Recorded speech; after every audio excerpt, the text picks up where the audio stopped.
శ్రీకరమ్ములు భక్తలోకైకపాలనమ్ములు సదా ఆర్తిహరమ్ములు సంతతానందకరమ్ములు అభయదమ్ములైన భగవాన్ సత్యర్షిపదమ్ముల కంజలింతు.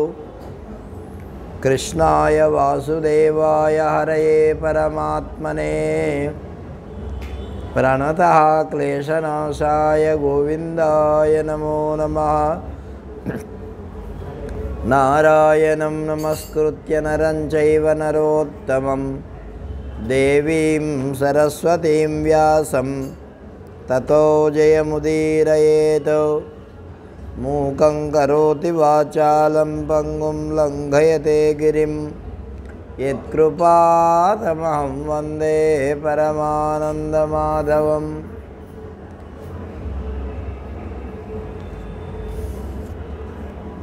సద్గురుదేవుల చరణారవిందాలకు ప్రణామాలు అర్పిస్తూ ఇవాళ ఈ శ్రావణ మాసంలో ముంబై భగవాన్ శ్రీ సత్యానంద మహర్షి భక్త మండలిలో 23వ రోజు కార్యక్రమం. మనం విష్ణు పురాణం గురించి తెలుసుకుంటున్నాం. విష్ణు పురాణంలో చివరగా శ్రీకృష్ణుని యొక్క కథ, ఆయన యొక్క చరిత్రము చెప్పబడింది. ఇంతకుముందు కూడా ఎన్నో చరిత్రలు వచ్చాయి. రాజుల సూర్యవంశపు రాజుల యొక్క చరిత్రలు, ఇప్పుడు యాదవుల యొక్క చరిత్రలు వస్తూ ఉన్నాయి. పరాశర మహర్షి చెప్తూ ఉండగా మరి మైత్రేయ మహర్షి అడిగాడు, అయ్యా ఇంతమంది రాజుల యొక్క చరిత్రలు చెప్పారు, మరి ఈ భూభారాన్ని తగ్గించడం కోసం యాదవ వంశంలో అవతరించినటువంటి ఆ కృష్ణ పరమాత్మ యొక్క చరిత్ర మాకు చెప్పాల్సింది అని అడిగితే, నిన్న కొంత మనం తెలుసుకున్నాం. ఆయన ఉద్భవించాడు, రేపల్లకి వెళ్ళాడు,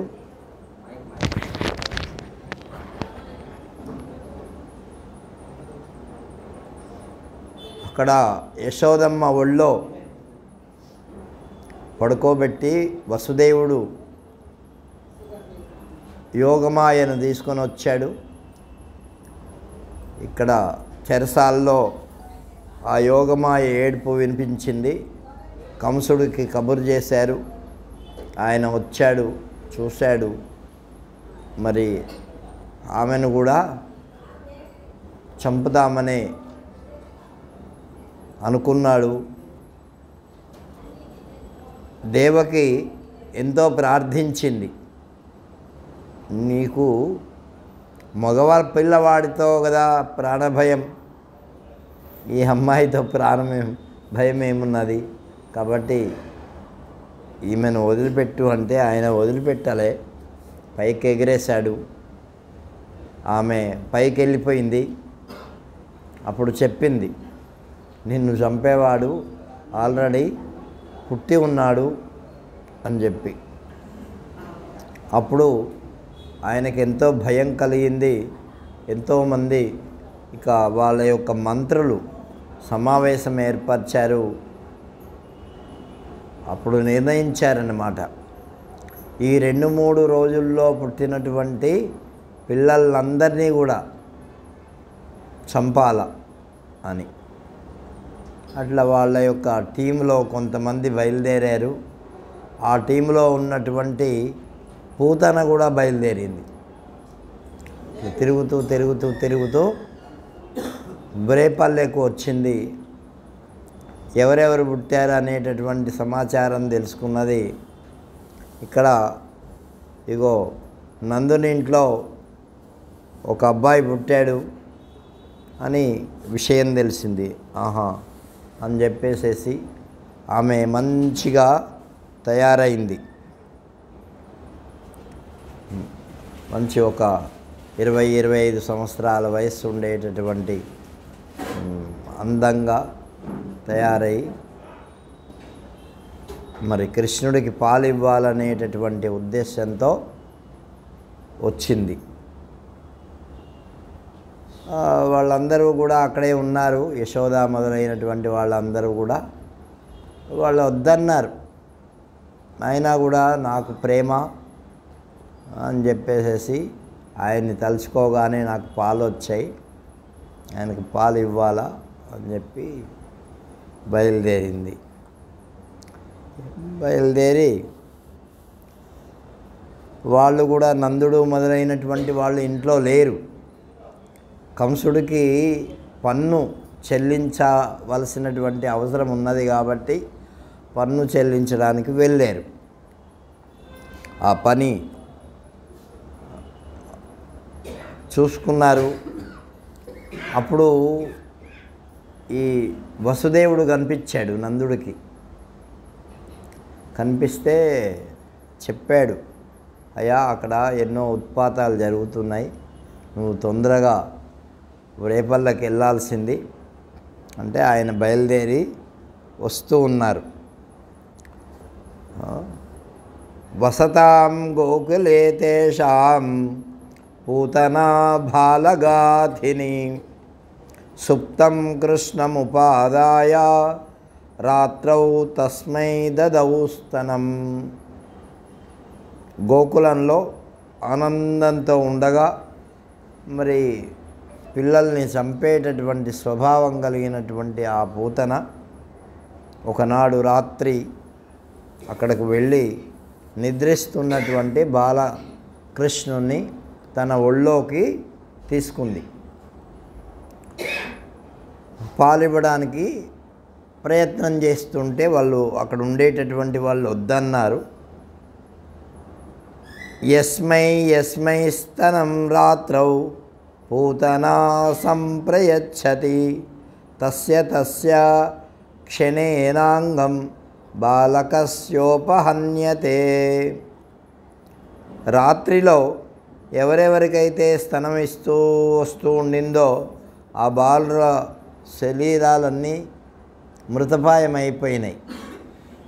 మరి కృష్ణుడు దగ్గరికి వచ్చేసరికి ఆమె పాలు ఇవ్వడానికి సిద్ధమైపోయింది. ఆ స్తనాన్ని ఆయన నోట్లో పెట్టింది. విషం పూసుకొని వచ్చిందనమాట ఆమె. ఆయన ఇట్లా అప్పుడే లేచినట్టుగా లేచి ఆయనకు తెలుసు, ఇట్లా చేతిలో పైకుంటే ఇట్లా ఒళ్ళు విరుచుకున్నట్టుగా చేశాడు. ఇక పాలు తాగడం ప్రారంభించాడు. పాలు తాగడం ప్రారంభించి గుటుకుమని ఆయన తాగుతున్నాడు. ఈ లోపల ఆమెకు ఏదో ఆయన అనిపిస్తున్నది. ఆయన వదిలిపెట్టలే. అట్లా అనిపిస్తే తీసి పక్క ఏరే, ఇంతమంది నేను ఇచ్చాను, ఎవరు ఏమనిపించలే, వీడు మాత్రం ఏదో అని చెప్పి వాడిని తీసేయడానికి ప్రయత్నం చేసింది. కానీ ఆయన వదిలిపెట్టలే. ఇంకా గట్టిగా రెండు చేతులతో పట్టుకొని ఆ పాలతో పాటు ప్రాణాలను కూడా లాగేశాడు ఆయన.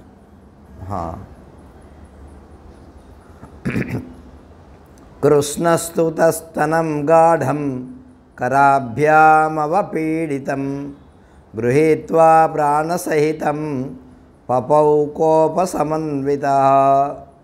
ఆ కోపంతో కూడినటువంటి వాడై ఆమె ప్రాణాలను కూడా లాగేశాడు. ఆమె ఆహాకారాలు చేసింది. ఆమె లోపల ఉండేటటువంటి ఆ ప్రాణాలు పోతూ ఉంటే చాలా అరిచింది. ప్రాణవాయువులు విడుస్తూ భయంకరమైనటువంటి రూపం ఆమె కింద నేల మీద పడిపోయింది. ఆ అసలు రూపం ఆమెది కాదు కదా, అసలు రూపంతో పడిపోయింది. పడిపోగానే దాని అరుపులు విన్నటువంటి ఆ చుట్టుపక్కల ఉండేటటువంటి వాళ్ళందరూ కూడా గుమిగూడి చడుక్కున ఆమెను చూశారు. ఆమె ఒళ్ళో కృష్ణ పరమాత్మ ఆ ఛాతి మీద ఎక్కి ఆడుకుంటూ ఉన్నట్ట. ఏంటి అప్పుడు వాళ్ళందరూ కూడా భయపడి అంత పెద్ద రాక్షసి ఎక్కడి నుంచి వచ్చిందబ్బా అని అనుకొని వాళ్ళు ఆ కృష్ణుడిని తీసుకొని మరి ఆయనకు రక్ష పెట్టారు, గోమూత్రం చల్లారు, గోమయం ఆయన శరీరానికంతా పూశారు. గోకరీషముపాదాయ నందగోపోపి మస్తకే కృష్ణస్య ప్రదదౌ రక్షాం కుర్వంశ్చైతదుదీరయన్. ఆ పేడను తలకు అంతటి రాసి ఆయనకు రక్ష పెట్టారు. కృష్ణుడు ఏమనుకోలే, మామూలుగా పిల్లవాడు కదా ఏమంటాడు. ఇక పూతన శరీరము విపరీతంగా చాలా పెద్దగా ఉంది, ఒక్కరు మోసుకుపోలేకపోయినారు. ఇక మొత్తానికి చాలామంది ఈడ్చుకొని ఊరు బయటకు తీసుకెళ్ళి అగ్నికి ఆహుతిచ్చారు. ఆహుతిస్తే ఆమె శరీరంలోంచి సుగంధం వచ్చిందట. ఏమొచ్చింది? శవము కాలిస్తే కొద్దిగా ఏదో వాసన వస్తుంది కదా, అట్లా కాకుండా మంచి సుగంధం వచ్చిందట. ఎందుకు వచ్చిందయ్యా అంటే కృష్ణ పరమాత్మ తాకేడు కాబట్టి ఆయన యొక్క మహత్వం చేత ఆ శరీరంలోంచి సుగంధం వచ్చింది. నాభి నుంచి పద్మం వెలుపలికి వచ్చి సంపూర్ణ జగత్తుల సృష్టికి కారణమైనటువంటి సమస్త ప్రాణికోటి పుట్టుకకు స్థానకమైనటువంటి ఆ శ్రీహరి నిన్ను రక్షించుగాక అని అమ్మ ఆయనకు రక్ష పెట్టింది. ఏమి? తన గోటి కొనల చేతనే శత్రువును వక్షస్థలాన్ని చీల్చినటువంటి సర్వవ్యాపి అయినటువంటి ఆ నృసింహదేవుడు అయినటువంటి ఆ కృష్ణుడికి ఎవరు రక్ష పెడుతున్నారు? వాళ్ళమ్మ. వీడు మళ్ళీ బాగుండాలా, ఇటువంటి ఉపద్రవాలు లేకుండా ఉండాలా అని రక్ష పెట్టింది. ఆ తర్వాత మరి ఏమిటయ్యా ఇటువంటి రాక్షసి భగవంతుడు తన యొక్క సాయుధ్యాన్ని ఇచ్చాడట. ఏమిటి? మోక్షం. ఎందుకు ఇచ్చాడు అంటే నువ్వు ఏ విధంగానైనా సరే భగవంతునికి పాలు ఇస్తానని మాతృరూపంలో వచ్చింది కాబట్టి కృష్ణ పరమాత్మ మరి ఆమెకు మోక్షాన్ని ఇచ్చాడు. అంటే నువ్వు ఏ విధంగా భగవంతుణ్ణి తలచినా నీ యొక్క భావము ఉత్కటంగా ఉంటే తప్పకుండా ఆ కృష్ణ పరమాత్మ నీకు శాంతిని చేకూరుస్తాడు.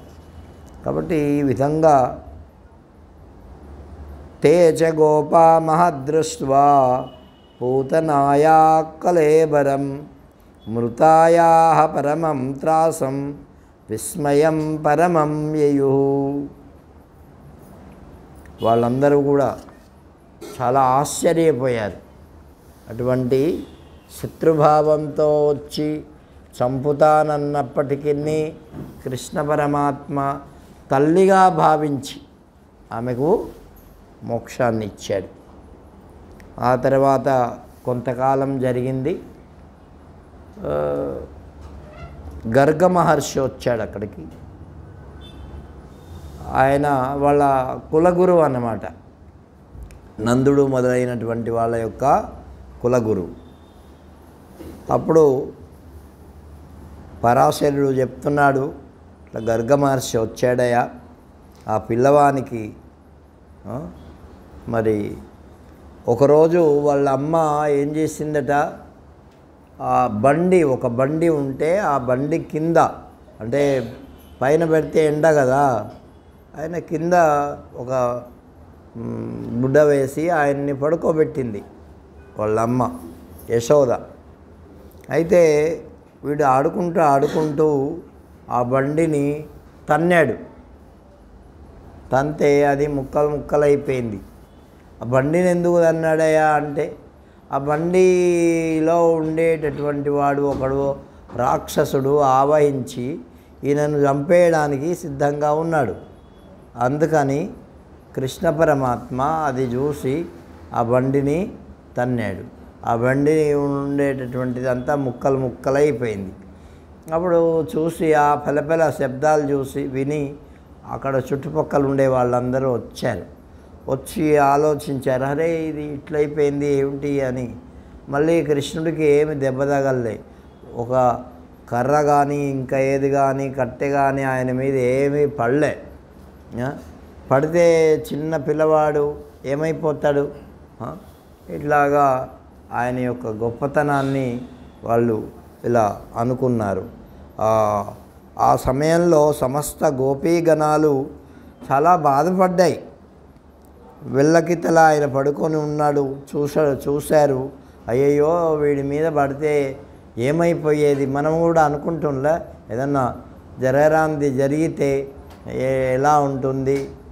కొన్ని వాటిలోంచి తప్పించుకొని వాడు బయటపడ్డాం. కాబట్టి ఈ విధంగా అయిన తర్వాత అక్కడ ఉండేటటువంటి గొల్ల పిల్లలందరూ కూడా వాళ్ళకు చెప్పారు, వాళ్ళ అమ్మకు, వాళ్ళు అయ్యా ఏమి కాలే, ఆయనే తన్నాడు, ఎవరు ఈ చిన్న బండెక్కడా బాలుడెక్కడా అని అన్నాడన్నమాట. ఈ బండి ఇంత పెద్ద బండిని ఆ బాలుడు కృష్ణుడు ఎలా తంతాడయా అని అందరు ఆశ్చర్యపోయినారు. కాబట్టి గోపాలులందరకు మిక్కిలి ఆశ్చర్యమైపోయింది. వాళ్ళందరూ విస్మయంతో బాలుణ్ణి హక్కున చేర్చుకున్నారు. కృష్ణ పరమాత్మను మరి ఆ యశోద తన ఒళ్ళోకి తీసుకొని మరి అన్నింటి చేత రక్షలు పెట్టి పెరుగు, పూలు, పండ్లు, అక్షంతలు మున్నగు వాటి చేత మరి స్వామిని పూజించింది. అలాగా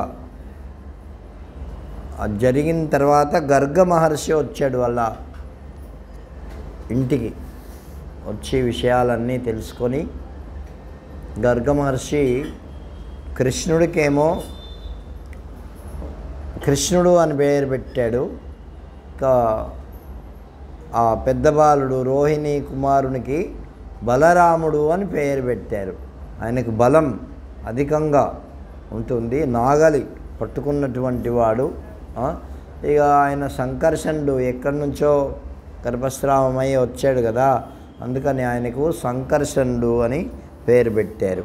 ఆ గర్గ జ్యేష్టం చ రామమిత్యాహ కృష్ణం చైవ తథా పరం గర్గోమతి మతాం శ్రేష్టో నామ కుర్వన్ మహామతి. మహామతి అయినటువంటి ఆ గర్గ మహర్షి మొదటి వాడికి రాముడు అని పేరు పెట్టాడు, రెండవ వాడికి కృష్ణుడు అని పేరు పెట్టారు. ఎందుకయ్యా ఆ పేర్లు పెట్టారంటే కృష్ణుడు ఆకర్షించేటటువంటి వాడు కాబట్టి కృష్ణుడు అని పేరు పెట్టారట. బలం మిక్కుటంగా ఉంది కాబట్టి బలరాముడు అని ఆయనకు పేరు పెట్టారట. వాళ్ళు ఇక అనతి కాలంలోనే అప్పటికి 6-7 నెలలు అయి ఉంటుంది. ఇంకా అప్పటి నుంచి వాళ్ళు అంబాడడం మొదలు పెట్టారట. ఏంటి అంబాడతారు కదా ఈ మోకాళ్ళ మీద చేతుల మీద.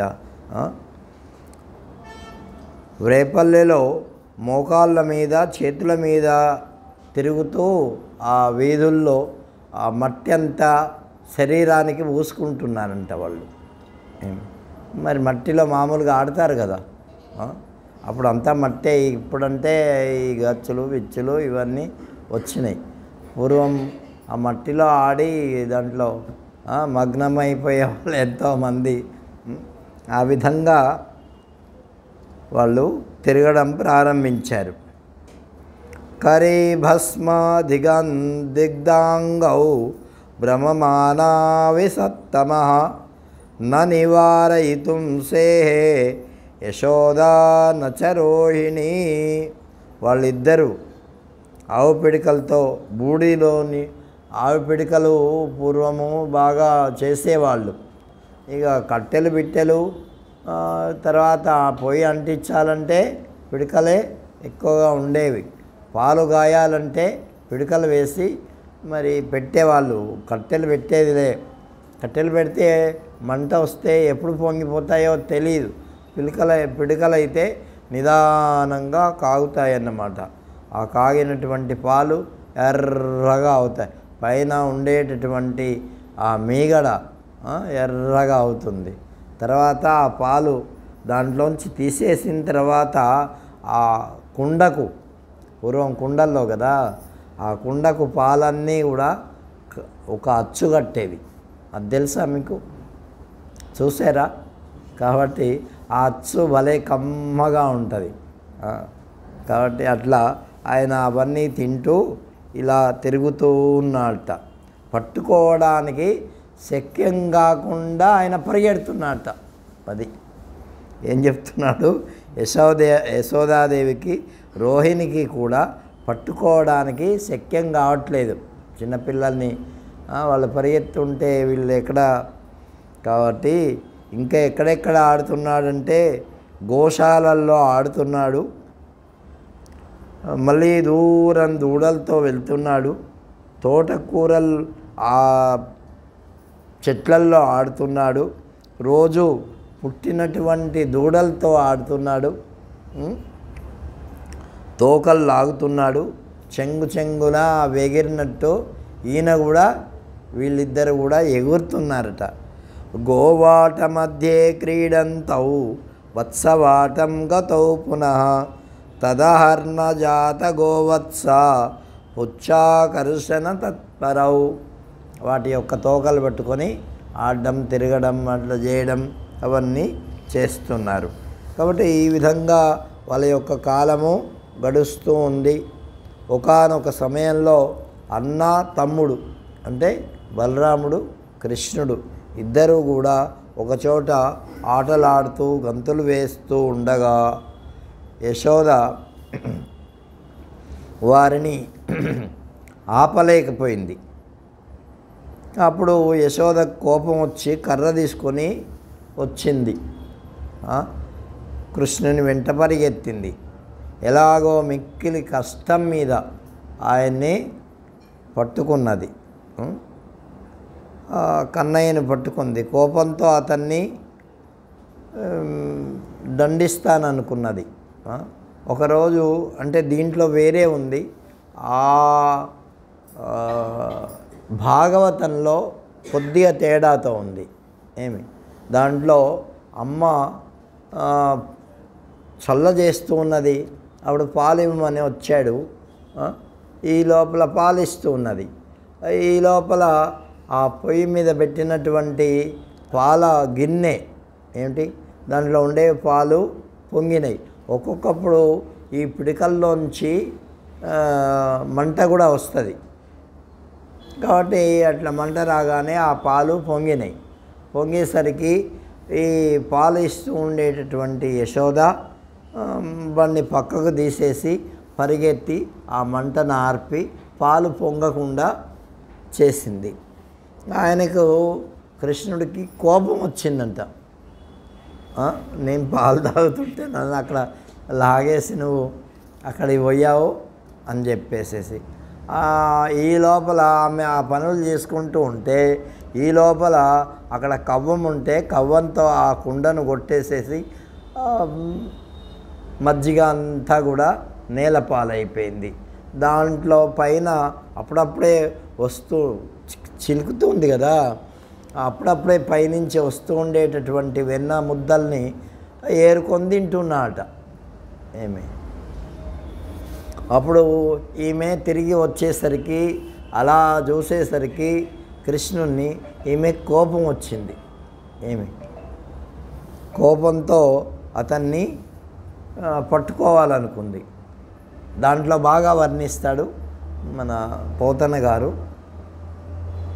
అద్భుతంగా. దామ్నా బద్ధ్వా తదా మధ్యే నిబబంధ్యాదౌలూఖలే కృష్ణమక్లిష్టకర్మాణః ఆహచేదమమర్షిత. అప్పుడు ఆమె ఒక తాడు తీసుకొని ఆయన్ని కట్టేయాలనుకుందట. ఏమి ఒక తాడుని తీసుకొచ్చి ఆ బొజ్జ చుట్టూ పెట్టి కట్టింది. అది కొద్దిగా తక్కువ పడింది. మళ్ళీ ఆ రోలుకు కూడా రావాలి కదా. ఇట్లా 2-3 సార్లు చేసింది, అయినా కూడా తక్కువ పడింది. ఆమెకి ఎలాంటి పరిస్థితి వచ్చిందంటే వాడితో పరిగెత్తి చెమటలు కారిపోతున్నాయంట. ఆమె వేసుకున్నటువంటి కొంగు జారిపోతున్నదట. మరి జుట్టు ఊడిపోయిందంట. ఇట్లా ఉండేటటువంటి పరిస్థితిలో ఆమె కృష్ణుణ్ణి పట్టుకోలేక, ఆమె యొక్క అంత కష్టమైనటువంటి ఆ ప్రయత్నాన్ని చూసి కృష్ణుడికి దయ కలిగిందంట. అరే మా అమ్మ ఇంత కష్టపడుతున్నది, ఆమె కట్టేయాలనుకుంటున్నది నన్ను, మరి కట్టుబడదాం అంటే. అందుకే భక్తికి చిక్కిన క్రియాచ్యుతుండు అంటే యశోదమ్మ యొక్క ప్రేమకు ఆయన కట్టుబడ్డాడు. అది కాబట్టి అలా యది శక్నోసి గచ్చ త్వమతి చంచల చేష్టితః ఇత్యుక్త్వా చ నిజం కర్మ సా చకార కుటుంబిని. మిక్కిరి అల్లరి పనులు చేసేవాడా, ఏది నీ చేతనైతే ఇప్పుడు వెళ్ళు, కట్టిన తర్వాత అంటున్నదట అని బెదిరించి అప్పుడు తన పని తాను చేసుకుంటూ ఉంది. మరి అప్పుడు ఎంత వయస్సు ఆయనకు అంటే అంబాడేటటువంటి వాడే, అంతకంటే పెద్ద వయస్సు లేదు. ఇట్లా అంబాడుతున్నాడు. ఎక్కడ కట్టింది మరి, చేతికి కాళ్ళకు ఎక్కడన్నా కడితే ప్రమాదం కదా. అందుకని నడుముకు కట్టింది, బొత్తకి, ఆయన పొట్టకి. అట్లా కట్టిన తర్వాత ఆయన అంబాడుతూ పోతూ ఉన్నాడు. ఈ రోలు అంత పెద్దదే అయినా కూడా అది పొడుగ్గా లేదు. అప్పుడు ఎట్లుండేది, గుండ్రగా ఉందంట అది రోలు. అంటే రోలు 2 రకాలు ఉంటాయి చూసారా. ఇట్లా పచ్చడి రుబ్బడానికి ఇట్లా పొత్రం ఒకటి ఉంటుంది కదా, అది కాకుండా ఇట్లా చేత్తో ఇట్లా రాసేది ఉంటుంది, అదొక రోలు, అంటే పొత్రం అంటారు దాన్ని. ఇవి 2 రకాలు. అయితే మరొకటి ఉంటుంది రోలు. ఎట్లా ఉంటుందంటే ఈ వైపు పెద్దగా ఉంటుంది, ఆ వైపు పెద్దగా ఉంటుంది, మధ్యలో సన్నగా ఉంటుంది. దాన్ని దేనికి వాడతారంటే మన వడ్లు దంపడానికి వాడతారు. కుదురు వేరు, కుదురు దానిపైన పెట్టేది కుదురు. ఇప్పుడు కుదురు అంటే ఆ రోలు మీద పెట్టేది కుదురు. అట్లా కాకుండా ఇటు లావుగా ఉండి అటు లావుగా ఉండి ఒకవైపు రంధ్రం ఉంటుంది, దాంట్లో వడ్డు వేసి దంపుతారు రోకళ్ళతో. కొద్దిగా ఎత్తుగా ఉంటుంది అది. కాబట్టి అటువంటిది మధ్యలో సన్నగా ఉంది, ఇటు అటు లావుగా ఉంది. అది ఒక చక్రాల్లాగా వస్తుంది అన్నమాట. అది మీరు చూసారా లేదా నాకు తెలీదు. కాబట్టి ఈ మధ్యలో కట్టేసరికి ఆ రోల్ ఏమైంది, అటు ఇటు చక్రాల్లాగా అయిపోయింది. ఆయన ఈ పొట్టకు కట్టింది కాబట్టి వాడు ఇట్లా అంబాడుతూ పోతూ ఉంటే అది ఇట్లా చక్రంలాగా తిరిగి వస్తూ ఉంది అది. కాబట్టి అటువంటి పెద్దది. ఆయన పోయి అక్కడ ఒక 2 చెట్లు ఉన్నాయంట. ఆ చెట్ల మధ్యలోంచి అటు వెళ్ళిపోయాడు. అంటే చిన్నవాడు కదా, అంబాడుతూ వాటి మధ్యలోంచి వెళ్ళిపోయాడు. ఈ రోల్ ఏమో పెద్దగా ఉంది. ఇక ఎన్నిసార్లు ఇలా అన్నా కూడా ఈ రోలు ఆ మధ్యలోంచి రావటం లేదు, ఇట్లా అడ్డంగా పడింది కదా. కాబట్టి ఒకసారి అన్నాడు, 2 సార్లు అన్నాడు, 3 సార్లు అన్నాడు, 4 సార్లు 5 సార్లు అన్నాడు. అప్పుడు అది పెలమని అటొక చెట్టు ఇటొక చెట్టు పడిపోయిందంట. ఆయన మధ్యలో ఆడుకుంటూ ఉన్నాడు. ఈ చెట్టు యొక్క శబ్దాలు చూసి విని అక్కడ ఉండేటటువంటి వాళ్ళంతా పరుగు పరుగున వచ్చేశారు. కర్షతా వృక్షయోర్మధ్యే తిర్యక్తములాకులం భగ్నావుత్తుంగశాఖాగ్రౌ తేన తౌ యమలార్జునౌ తతః కటకటాశబ్ద సమాకర్ణన తత్పరః ఆజగామ ప్రజననో దదర్శ చ మహాద్రుమౌ. అవి పెద్ద చెట్లు, చిన్నవి కాదు, చాలా పెద్ద చెట్లు. ఆ పటపటని ఆ చెట్లు పడిపోయినాయి, పెలపెలమని పడిపోయినాయి. ఎప్పుడైతే పడిపోయాయో ఆ శబ్దానికి ఊళ్ళో వాళ్ళందరూ కొద్ది ఇండ్లే కదా, చాలా పెద్ద ఊరేం కాదు అది, ఒక వాడలాగా.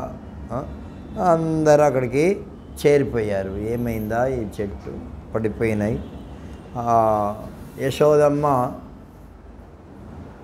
చాలా ఆశ్చర్యపోయింది, బాధ కూడా కలిగింది, బాధపడింది. అరేరే, నేను ఇట్లా కడితే వాడు అక్కడికి పోయి ఇది చేశాడు, ఈ చెట్లు కానీ వాడి మీద పడి ఉంటే ఏమైపోయేది అని గుండెలు బాదుకుంటూ అట్లా ఆయన్ని తీసుకుంది. అంటే ఈయన ఆమె ఏ పని చేసినా దానికి ఏదో ఒక ప్రమాదం కనిపిస్తున్నది. ఏమి అట్లా ప్రమాదంలో చిక్కుకుపోయేవాడే అని అనుకొని ఆమె అప్పుడు వాడు మాత్రం అక్కడ చిరునవ్వులు చిందిస్తూ కనిపించాడు, ఆడుకుంటున్నాడు అక్కడ. తయోర్మధ్యగతం బద్ధం దామ్నా గాఢం తదోపరే తతస్య దామోదరతాం స యయౌ చానుబంధనాత్. ఇట్లా వాళ్ళ అమ్మ తాడుతో వాడి యొక్క పొట్టను కట్టింది కాబట్టి దాన్ని ఏమన్నారంటే దామోదరుడు అన్నారు. దామం అంటే తాడు, ఉదరము అంటే పొట్ట. పొట్టకు తాడు కట్టించుకున్నటువంటి వాడు అని వాడికి దామోదరుడు అని పేరు వచ్చింది. దామోదరుడు అంటే కాబట్టి ఆ విధంగా వాడికి పేరు వచ్చింది. అనంతరం తర్వాత గోపవృద్ధులు గోపకులు అక్కడికి వచ్చి వాళ్ళు ఆ ఉత్పాతాలను చూసి ఆందోళన చెందారు. అరే ఏమైపోతుంది, చాలా కష్టమైన పనేనే ఇది అని చెప్పేసి చాలా బాధపడ్డారు మొత్తానికి. అలాగా పూతనాయా వినాశస్య శకటస్య విపర్యయ వినా వాతాది దోషేన ద్రుమయో పతనం తథా. అరే మొట్టమొదట పూతన వచ్చింది, రాక్షసి. మరి ఎంతో ప్రమాదం నుంచి తప్పించుకున్నాం. ఈ బండి ఒకటి, మరి అటువంటి పెద్ద బండి యొక్క ప్రమాదం తప్పింది, దాని నుంచి కూడా తప్పించుకున్నాం ఎట్లాగో. ఇప్పుడు ఏ గాలి లేదు, పాడు లేదు, ఏమి లేదు, అయినా కూడా ఈ చెట్లు విరిగి పడ్డాయి ఈ అబ్బాయి మీద మరి అని చెప్పేసేసి వాళ్ళు ఈ ఉత్పాతాలు ఎక్కువైపోతున్నాయి ఈ రేపల్లెలో, ఎక్కడికైనా పోతే బాగుంటుంది అని అనుకున్నారట. అప్పుడు అంతే కదా, ఏదైనా ప్రమాదాలు అవి జరిగితే పాపం ఉత్తరాఖండ్లో ఇటువంటివి ఎన్నో జరుగుతుంటాయి. మరి అక్కడ ఉండేటటువంటి జీవనం అక్కడిది, ఇంకా వేరే చోటుకి వస్తే మరి ఎట్లా ఉంటుందో. కాబట్టి చాలా మొన్న కూడా చాలామంది చనిపోయినారు.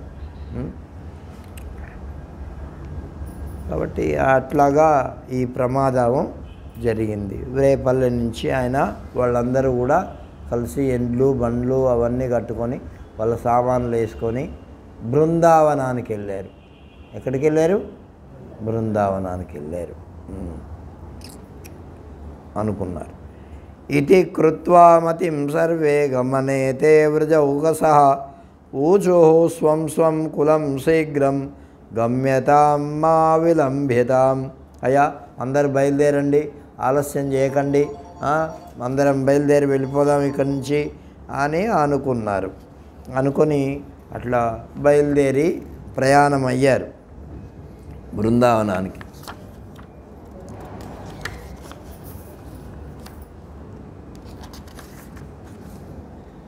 ద్విజోత్తముడైనటువంటి ఓ మైత్రేయ, ఈ విధంగా వాళ్ళ యొక్క వస్తువులు సామాన్లు అన్నీ మరి ఆవులు వీటికి సంబంధించినవి ఇవన్నీ వాళ్ళ కచ్చరాల్లో బండ్లల్లో వేసుకొని బయలుదేరారు రేపల్లె నుంచి గుంపులుగా.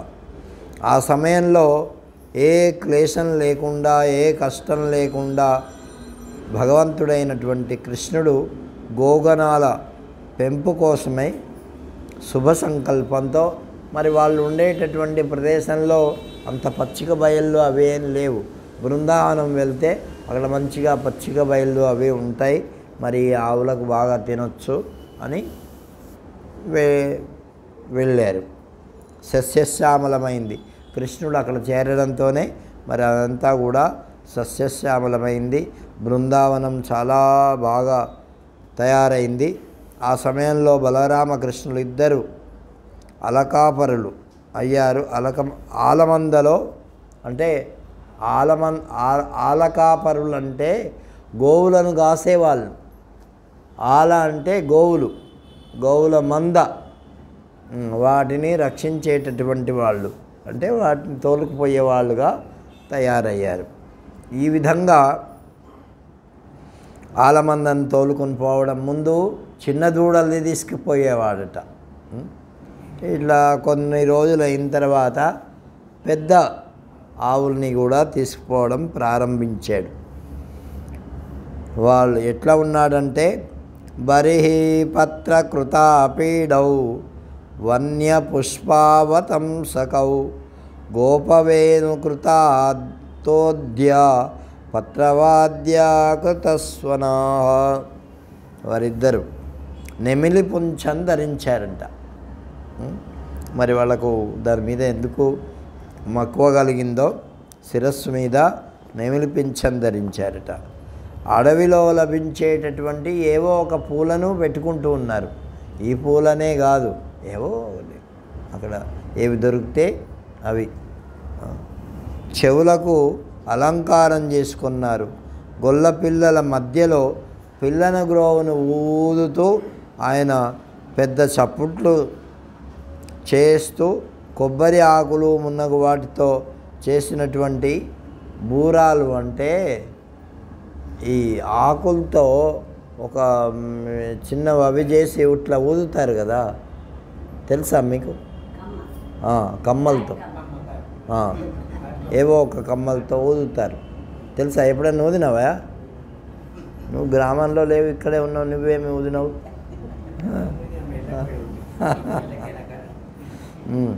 అట్లా ఇక ఊదడం అవన్నీ చేయడం అట్లా వాళ్ళు కాలం గడుపుతూ ఉన్నారట.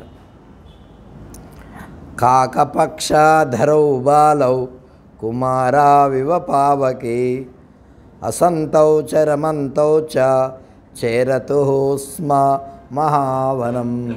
అట్లా వాళ్ళిద్దరూ కూడా ఇంకా తక్కినటువంటి గోపాలతో కూడా ఇటువంటివి చేస్తూ కొమ్మలకు వేలాడుతూ గోపకుమారులతో కలిసి నవ్వుతూ ఆడుతూ పాడుతూ ఆ పెద్ద వనంలో తిరుగుతూ ఉన్నారట. ఇప్పటికీ బృందావనం 8 కోసులు. 8 కోసులు అంటే ఒక కోసుకు 13 కిలోమీటర్లు, అట్లా 100 కిలోమీటర్లు ఉంటుంది. దాన్ని ప్రదక్షిణ చేస్తారు. తర్వాత ఇంకా పెద్దది ఒకటి ఉంటుంది, దాన్ని కూడా ప్రదక్షిణ చేస్తారు. యమునా నది ఆ ప్రదక్షిణలో వస్తుంది. కాబట్టి ఇట్లా బృందావనం లోపల ఉండేటటువంటి 13 కిలోమీటర్లు ఎంతో కృష్ణుడు ఉండేటటువంటి ఆ చోట దాన్ని కూడా ప్రదక్షిణం చేస్తారు అక్కడ. ఈ పెద్ద ప్రదక్షిణంలో కృష్ణుడు పుట్టినటువంటి మధురా నగరము, తర్వాత ఆయన ఆడుకున్నటువంటి యమునా నది దాటి వెళ్ళి అక్కడ యశోదమ్మ మొదలైనటువంటి ఆ స్థలాల్లో కూడా ఆ ప్రదక్షిణలో వస్తుంది. అది మొన్న మేము పోయినప్పుడు చూసినాం. యమునా నది దాటి ఎలా వెళ్ళాడు, తర్వాత వెళ్ళిన తర్వాత అక్కడ ఇండ్లు ఎలా ఉన్నాయి, ఇప్పటికీ ఉన్నాయి, మరి ఎట్లా ఉన్నాయో నాకు అర్థం కాదు కానీ ఉన్నాయి. చిన్న చిన్న సందులతో అట్లా పెద్దగానే ఉన్నాయి, బాగా పెద్దగానే కట్టి ఉన్నారు. మరి ఇప్పుడు ఎప్పుడు కట్టారో మనకు తెలియదు కానీ ఉన్నాయి, పాతవి అయితే ఎప్పటివో అవి ఉన్నాయి.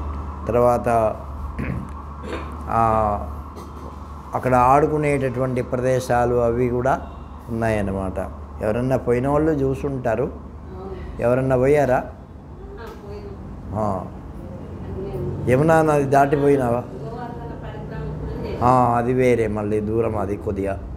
కాబట్టి కాలేన గచ్చతాతౌ తు సప్తవర్షౌ మహావ్రజే సర్వస్య జగతపాలౌ వత్సపాలౌ బభూవతు. ఈ విధంగా ఆ బృందావనంలో కాలం గడుపుతూ అట్లా తిరుగుతూ అట్లా గోవుల్ని మేపుతూ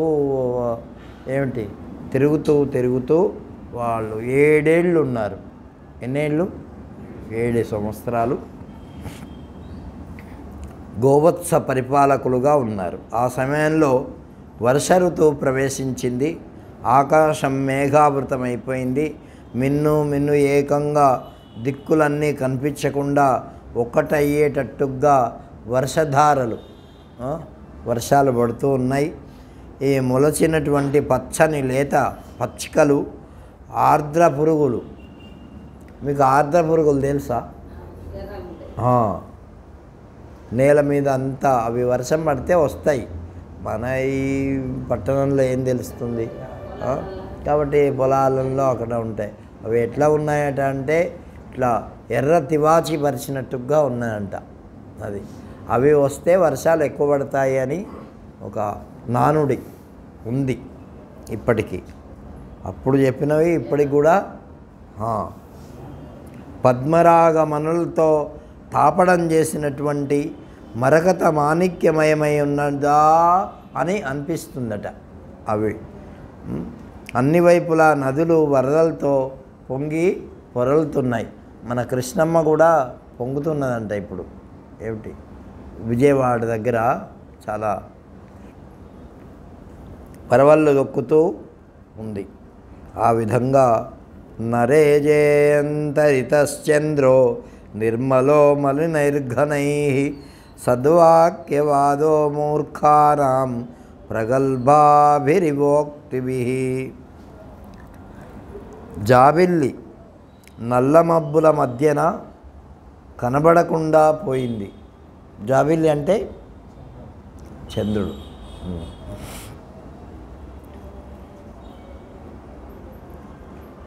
ఎట్లా వర్ణిస్తున్నాడంటే మంచివాళ్ళు మెల్లగా చెప్తారు కదా, ఎప్పుడు కూడా ఇట్లా గట్టిగా అరిచి అని చెప్పరు.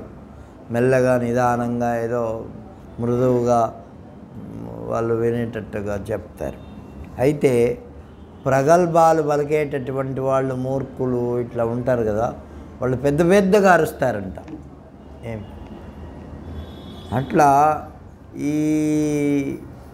పెద్ద పెద్దగా అరిచేటటువంటి వాళ్ళ శబ్దాల్లో ఈ చిన్నగా చెప్పేటటువంటి వాళ్ళ మాటలు ఏమి వినబడతాయి? వినబడతాయా? ఏమి వినబడవు. అట్లాగే ఈ మేఘాలు అనేటటువంటి ఆ పెద్ద పెద్ద వాటిల్లో చంద్రుడు కప్పుకుపోయాడట. అది అవివేకైనటువంటి రాజు, గుణహీనుడైనటువంటి మనుష్యుడు, అవివేకమైనటువంటి వాడు ఎక్కడ కీర్తిని పొందుతాడు? వాళ్ళ సమాజంలో. అదే గుణవంతుడైనటువంటి రాజు మంచి మంచి సభల్లో వాడు కీర్తిని పొందుతాడు. తాడులేని ఇంద్రధనస్సు ఎట్లాగైతే ఉంటుందో, వివేకం లేనటువంటి రాజుకి రాజ్యం కలిగితే అట్లా ఉంటుందట. ఏమి? నారి లేకపోతే పనికి మాలినది అవుతుంది వింటి. విల్లు అంటే ఈ బాణం ఉంటుంది కదా, విల్లు తెలుసా మీకు? బాణం అంటే ఇట్లా వేసేది, దాంట్లో సంధించేది ఉంటుంది కదా, దాన్ని ఏమంటారు? విల్లు అంటారు. ఆ విల్లుకు ఆ కొసకి ఈ కొసకి మధ్యలో ఒక తాడు ఉంటుంది. దాన్ని ఏమంటారు? నారీ అంటారు. నారీ అంటే స్త్రీ కాదు సుమా, మళ్ళీ కాబట్టి దాన్ని నారీ అంటారు. నారీ లేకపోతే అంటే ఆ తాడు కట్టకపోతే ఆ విల్లు ఏమన్నా పనికొస్తుందా? ఏం పనికిరాదు. అట్లాగా వివేకం లేనటువంటి రాజు ఉంటే ఆ రాజుకు ఏం ప్రయోజనం?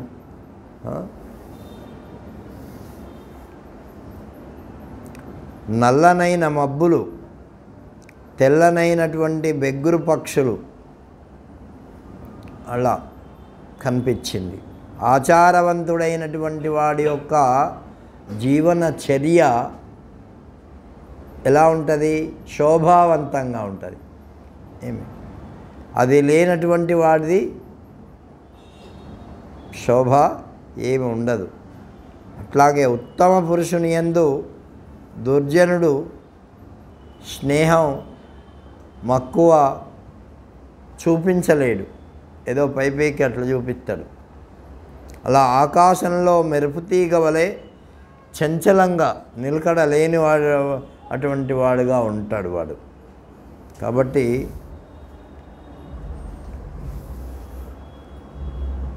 గడ్డి గాదం బాగా పెరిగిపోయి బాటలు తెలియక ఆ వర్షాల వల్ల ఆ బృందావనం అంతా కూడా మరి గడ్డితో పరుచుకుపోయింది. అక్కడ నెమళ్ళు, బెగ్గురు పక్షులు మొదలైనటువంటివి వానాకాలంలో తిరిగేటటువంటివి బృందావనంలో రామకృష్ణులు ఇద్దరు కూడా బాగా తిరుగుతూ సంతోషంగా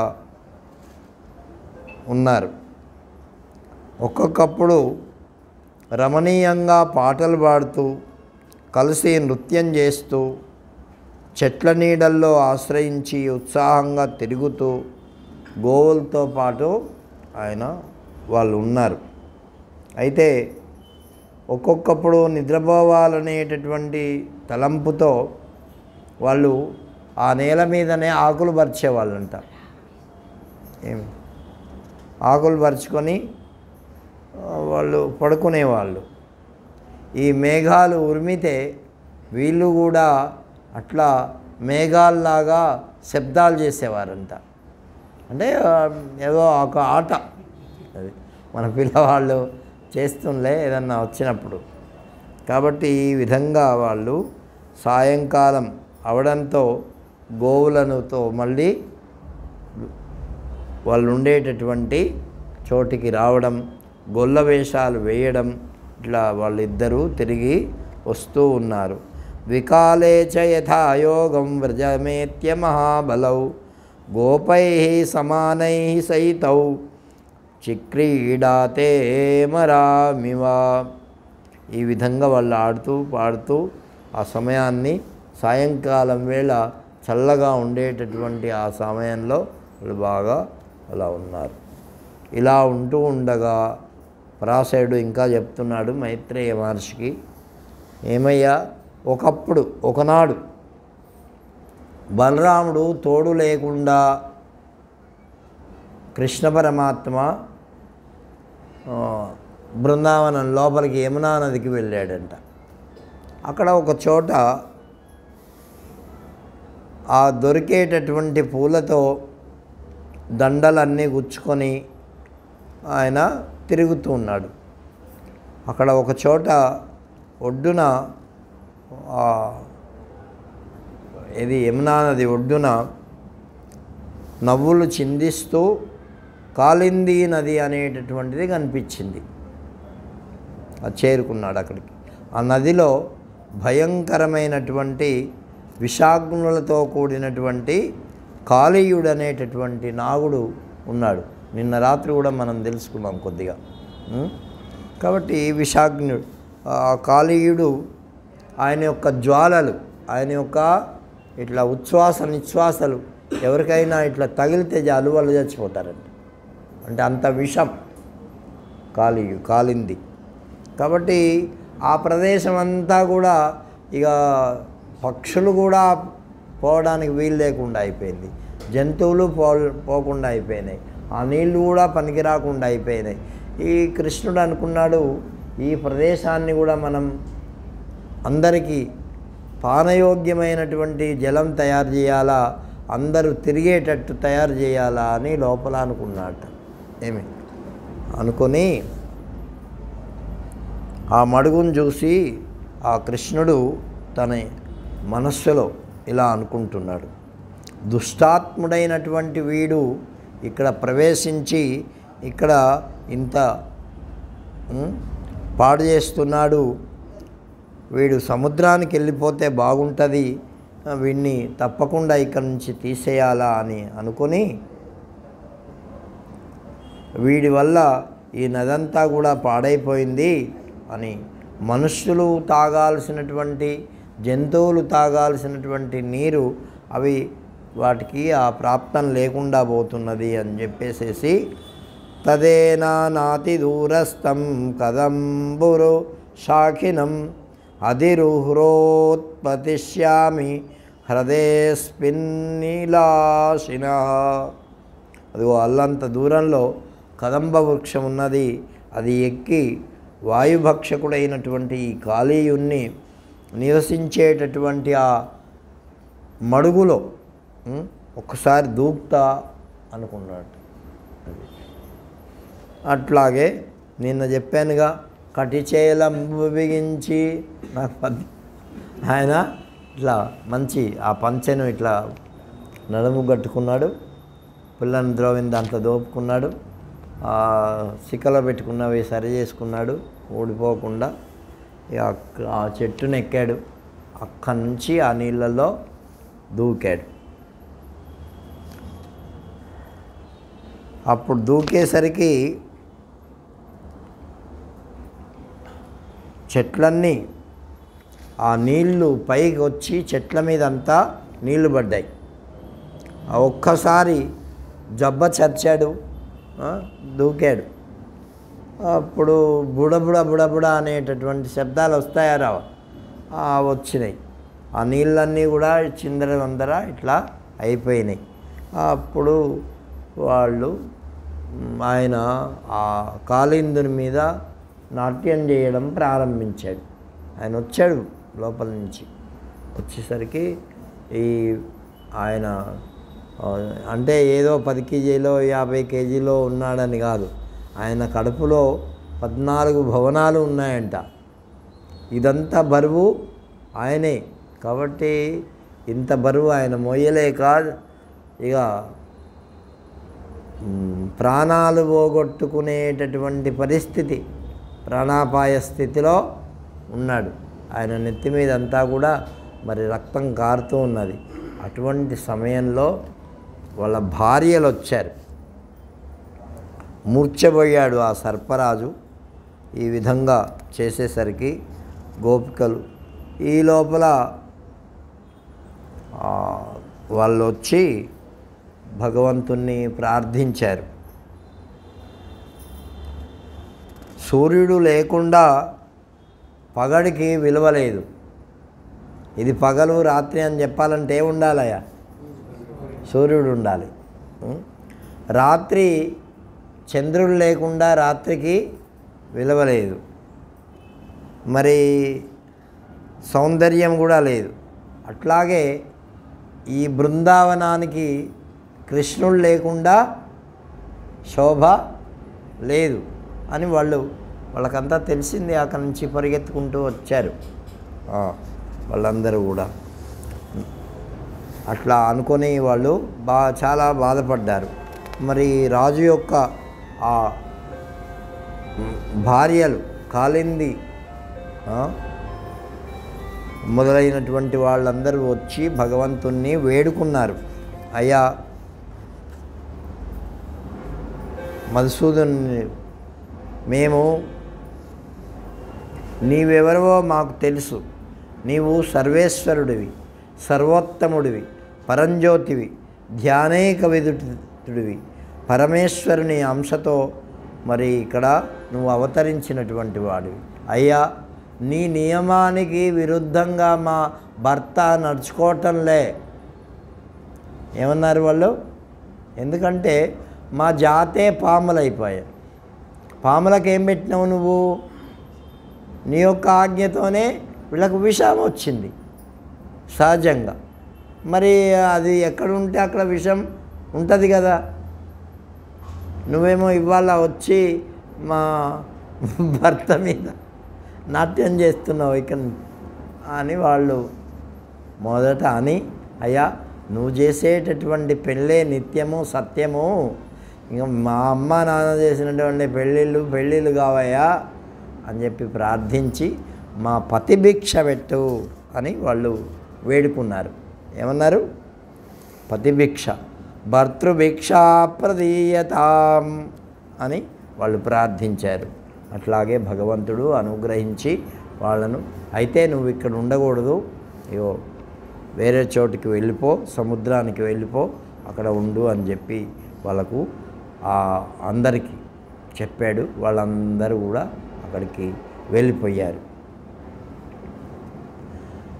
వెళ్ళిపోయిన తర్వాత ఈ ప్రదేశం అంతా కూడా మరి నీళ్ళు ప్రదేశము ఇదంతా కూడా పానయోగ్యమైంది. చెట్లు, పక్షులు, వృక్షాలు ఇవన్నీ కూడా మంచి సస్యశ్యామలమైపోయాయి. ఆవులు, దూడలు, గోపాలులు, గోపికలు వీళ్ళందరికీ చాలా ఎంతో మంచి ప్రదేశం ఏర్పడింది. హృదు సంకల్పయద్రూపం ధ్యానేనార్చంతి యోగినః భావపుష్పాదినానాథ సోర్చ్యతే వా కథం మయా. ఆయన అన్నాడు, అయ్యా నువ్వు కృష్ణ, నువ్వు ఎంతో ధ్యానం చేస్తే కనిపించేటటువంటి వాడివి యోగీశ్వర్లకు. నేను ఎటువంటి ధ్యానము చేయలే, నీ నామం కూడా తీసుకోలే. ఎంత అనుగ్రహమయ్యా నా మీద, నువ్వు వచ్చి నువ్వు తాండవం చేశావు. ఏమి నేను ఎంత ధన్యాత్ముని. అయితే నాకు ఒక భయం ఉన్నది, నన్ను ఈ గరుడ పక్షులు తినేస్తాయి, మరి నేను ఎట్లా బతకాలా అంటే, ఇగో అప్పుడు చెప్పాడు కృష్ణుడు, నా యొక్క పాదాల యొక్క చిహ్నాలు ఉంటాయి, గుర్తులు, దానివల్ల ఏ పక్షి నిన్ను తినదు, నువ్వు సుఖంగా ఉంటావు అని చెప్తే అట్లాగే వాళ్ళు అక్కడికి వెళ్ళిపోయి కృష్ణుని యొక్క బలాన్ని, దయాగుణమును వాళ్ళు ప్రశంసిస్తూ పొగుడుతూ కృష్ణ పరమాత్మను ధ్యానం చేస్తూ ఎటువంటి క్లేశం లేకుండా అక్కడ వాళ్ళు నివాసం ఏర్పరచుకున్నారు. ఇక్కడ కూడా అందరికీ కృష్ణుడు ఏం చేశాడు అంటే 10 ఉపయోగపడేటటువంటి పని ఏం చేశాడన్నమాట. ఏది చేసినా దానివల్ల పూతను చంపాడంటే తను ఒక్కడు బతకడానికే కాదు, అటువంటి ఎంతోమందిని చంపడానికి ఉద్యుక్తమైనటువంటిది ఇక చెప్పకుండా దాన్నే చంపేశాడు.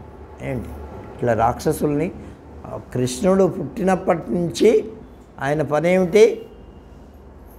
దుష్టులైనటువంటి వారిని మట్టుబెట్టడమే ఆయన దుష్ట శిక్షణ ఆయన చేశాడు. కాబట్టి ఆ విధంగా తర్వాత తక్కినటువంటి ఆయన లీలలు మళ్ళీ రేపు తెలుసుకుందాం.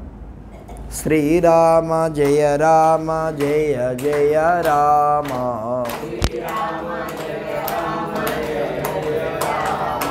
శ్రీరామ జయ రామ జయ జయ రామ,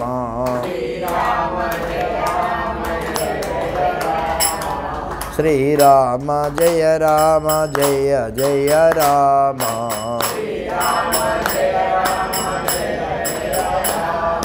శ్రీరామ జయ రామ జయ జయ రామ,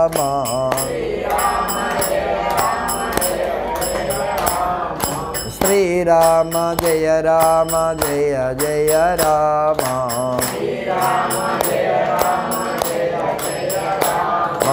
శ్రీరామ జయ రామ జయ జయ రామ,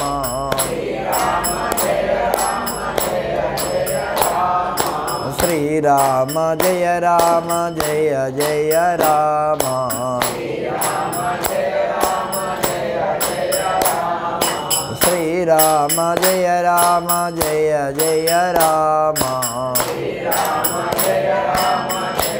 శ్రీరామ శ్రీరామ జయ రామ జయ జయ రామ శ్రీరామ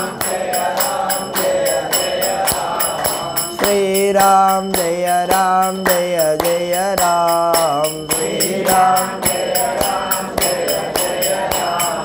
శ్రీరామ జయ రామ జయ జయ రామ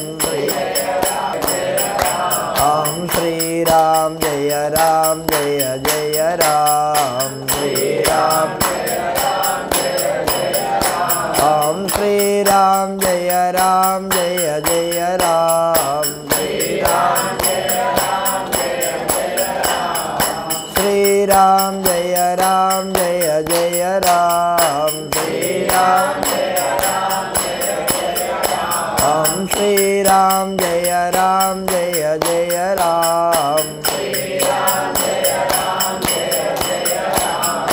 శ్రీరామ జయ రామ జయ జయ రామ